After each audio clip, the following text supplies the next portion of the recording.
Jepang diproyeksikan membutuhkan hingga 800.000 tenaga kerja asing dalam 5 tahun mendatang. Lonjakan kebutuhan ini dipicu populasi yang menua dan menyusutnya angkatan kerja di negeri Sakura. Deputi Kemenko PM Leontinus Alpha Edison menyebut Jepang memberi perhatian khusus pada pekerja migran Indonesia berkat citra positif yang telah terbentuk selama ini. Pemerintah Indonesia menyiapkan fasilitasi perekrutan, pelatihan bahasa dan... Bayangkan sebuah negara yang terkenal paling tertutup di dunia, negara yang sangat selektif terhadap orang asing, tiba-tiba justru berebut tenaga kerja dari Indonesia. Lebih mengejutkan lagi, jumlah pekerja Indonesia di negara itu melonjak hampir 200% hanya dalam 5 tahun. Bukan karena murah, bukan karena terpaksa, tapi karena dipercaya. Sementara itu di negara tetangga kita sendiri, tenaga kerja Indonesia sempat dibatasi, ditutup, bahkan dianggap masalah. Hingga akhirnya negara itu justru kelabakan karena kekurangan pekerja. Pertanyaannya sekarang, apa yang sebenarnya dilihat Jepang dari pekerja Indonesia yang justru sempat diabaikan Malaysia? Dan jawabannya jauh lebih dalam dari sekadar angka statistik. Dalam 5 tahun terakhir, peta ketenaga kerjaan internasional berubah drastis, dan Indonesia diam-diam naik kelas. Jepang menjadi contoh paling mencolok. Data resmi pemerintah Jepang menunjukkan lonjakan hampir 192% jumlah pekerja asal Indonesia. Pada 2024, Indonesia bahkan masuk sebagai salah satu penyumbang terbesar tenaga kerja asing berketerampilan spesifik di Jepang. Di beberapa sektor strategis, lebih dari setengah tenaga kerja asingnya berasal dari Indonesia. Ini bukan angka kecil, ini adalah sinyal kepercayaan. Kok bisa jumlah TKI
gimana teman kalian yang di TKI Jepang?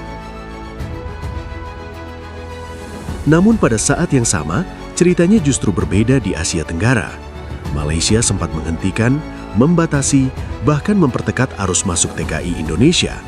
Alasannya beragam, mulai dari kebijakan, isu perlindungan, hingga dinamika politik domestik. Secara teori, langkah ini seharusnya membuat Malaysia lebih mandiri, tapi kenyataannya tidak sesederhana itu. Dan disinilah ceritanya mulai terasa janggal. Setelah pembatasan itu berjalan, Malaysia justru mengalami kekurangan tenaga kerja serius. Sektor perkebunan sawit terganggu, konstruksi melambat, manufaktur kehilangan tenaga operasional. Ironisnya, suara dari pelaku industri Malaysia mulai bermunculan. Mereka mendesak pemerintah agar kembali membuka keran TKI Indonesia. Pertanyaannya, kalau tenaga kerja Indonesia dianggap masalah, mengapa justru terasa paling dibutuhkan saat mereka tidak ada? Tapi disinilah ceritanya berubah drastis. Bandingkan dengan Jepang, negara ini sedang menghadapi krisis demografi akut, penduduk menua, angka kelahiran terus turun, tenaga kerja domestik menyusut cepat. Namun Jepang tidak memilih solusi reaktif. Mereka tidak sekadar mencari tenaga kerja murah, Mereka mencari manusia yang bisa dipercaya, disiplin, dan mampu beradaptasi. Dan di titik inilah, pekerja Indonesia menempati posisi istimewa. Kepercayaan ini tidak lahir dari perjanjian politik atau tekanan diplomatik.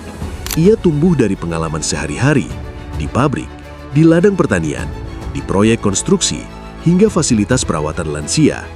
Pekerja Indonesia dikenal konsisten, tidak banyak menuntut, dan memiliki rasa tanggung jawab tinggi.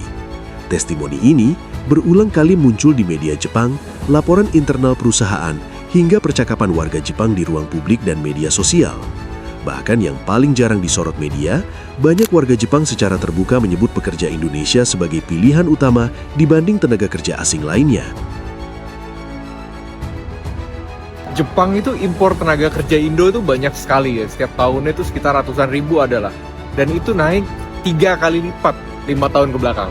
3 kali lipat. Alasan kenapa orang Indonesia mau kerja di Jepang itu bukan uang. Bukan uang. Boleh tanya teman-teman yang mungkin kerja di Jepang gitu ya. Sebagian itu masih dapat gaji pun pas-pasan. Boro-boro mau transfer ke keluarga di Indonesia gitu ya.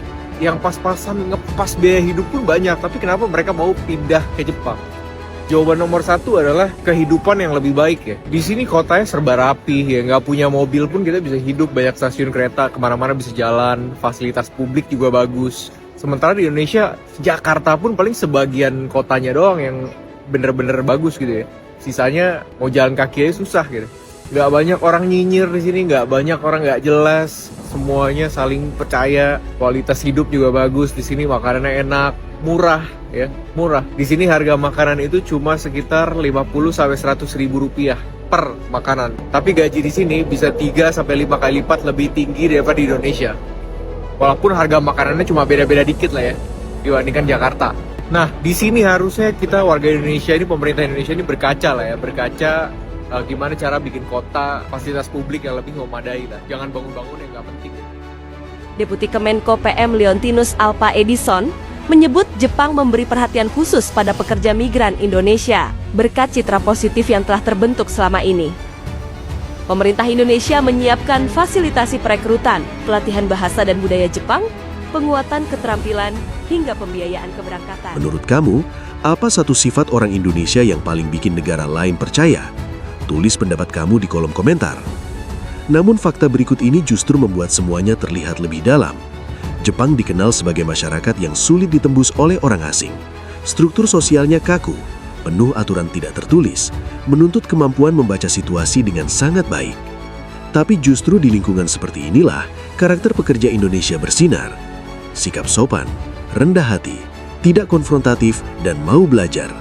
Nilai-nilai ini membuat pekerja Indonesia cepat diterima, bukan hanya sebagai tenaga kerja, tetapi sebagai mitra yang dipercaya. Budaya omotenashi Jepang, empati dan kepedulian, bertemu dengan budaya gotong royong dan tenggang rasa dari Indonesia. Keselarasan ini tidak bisa diukur dengan ijazah atau sertifikat. Dampaknya terasa nyata. Data imigrasi Jepang menunjukkan peningkatan signifikan jumlah WNI yang menetap secara legal dan jangka panjang. Interaksi sosial pun berubah.